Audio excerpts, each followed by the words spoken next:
नमस्कार। मैं महान भारत के महान नेताओं को ध्यान करते हुए महान जनता तक अपनी बात पहुंचाता हूं।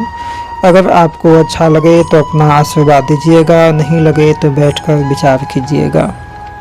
अपने देश की जनसंख्या 1 अरब 39 करोड़ होने के बाद भी कोई काम का नहीं है।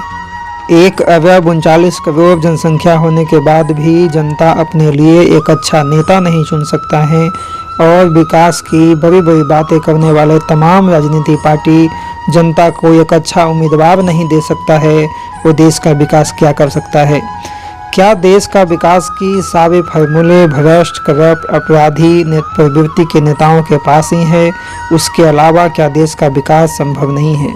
सोचिएगा, क्या देश की जनता इस प्रकार से बार बार अपनी जाति और धर्म के नाम पर ही विकास कर सकता है? ये भी सोचिएगा।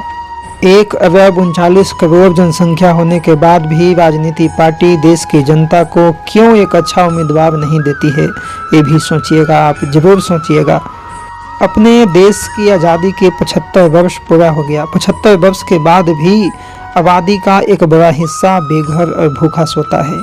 क्या नेताओं को पेंशन और भत्ता 55-66 पेंशन और भत्ता होता है? एक नेता को 55-66 पेंशन और भत्ता क्यों दिया जाता है? आखिर नेताओं का ऐसा कौन सा काम है जो 5-6 पेंशन और भत्ता मिलने के बाद पूरा होता है? क्या नेताओं का विकास ही देश का विकास है?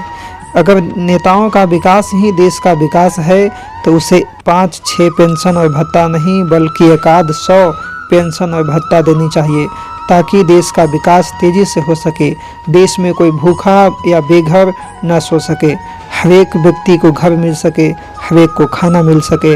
ऐसा हो सके इसके लिए जरूर काम करना चाहिए। नेताओं को लगता है कि देश के विकास की बड़ी बड़ी बातें कर देने से ही देश का विकास पूरा हो जाता है।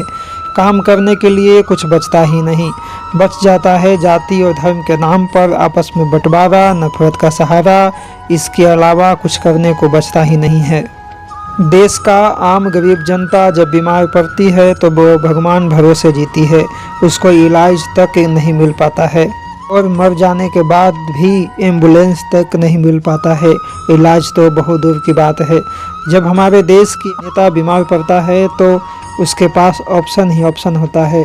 पहला ऑप्शन कि वह इलाज देश में कराए या विदेश में, दूसरी कौन सी हॉस्पिटल में कराए, और यकीन मानिए वह इलाज देश में कराए या विदेश में कराए या किसी भी हॉस्पिटल में कराए, उसका इलाज का सारी खर्चा यही आम गरीब देश की जनता उठाती है और गरीबों को मर जाने के बाद भी एम्बुलेंस तक नहीं मिल पाती है। और देश के विकास की बड़ी बड़ी बातें तमाम राजनीतिक पार्टी करती है। क्या देश का विकास बिना हॉस्पिटल, बिना शिक्षा, बिना स्वास्थ्य का होता है? जो सरकार शिक्षा, स्वास्थ्य, रोजगार और जनता की जवाबदेही नहीं उठाती है, क्या वो जनता से टैक्स नेताओं पर लुटाने के लिए ही लेती है? क्या नेताओं का विकास ही देश का विकास है? क्या जनता का विकास पर कोई अधिकार नहीं है? आप सोचिएगा, जरूर सोचिएगा। जय हिंद, जय भारत।